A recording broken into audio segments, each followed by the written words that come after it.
In this video we take a look at back post stitches. Stay with me and I'll show you how.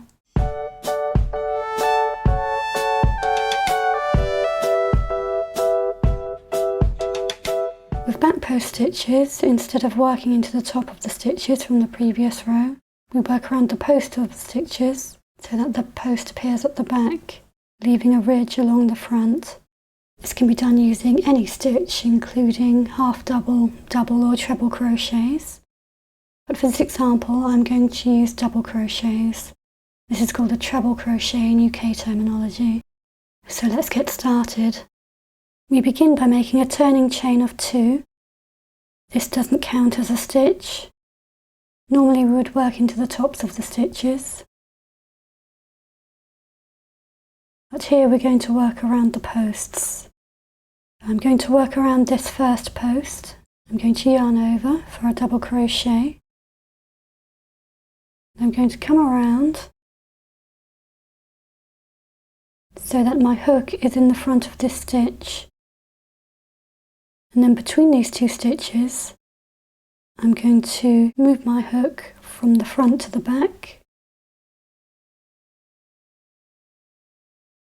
So the post of the stitch is behind the hook. I yarn over, pull it under the post, and I then make my double crochet. Our first back post stitch is done. Let's move to the next stitch. Again, we'll be working around the post.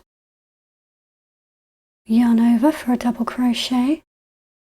We bring our hook to the back of the work. And we come in between the stitches from back to front. And then we come around the post. And then we move our hook from the front to the back. So the post of that stitch is behind the hook. We yarn over and pull it under the post.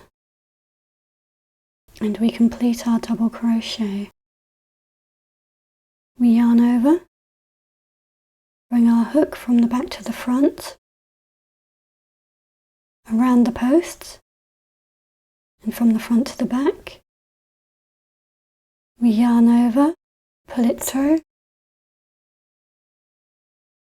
and we complete our double crochet. Yarn over, come from the back to the front, around the post, and from the front to the back. Yarn over, pull it under the post and complete the double crochet. Yarn over, around the front of the post, yarn over, pull through and make our double crochet. Yarn over, come around the post with the post behind the hook, yarn over, pull through, and we complete our double crochet. You'll see we have a ridge along the length of the work, and along the back you'll see we'll have some vertical ridges. And that's how to do back post stitches.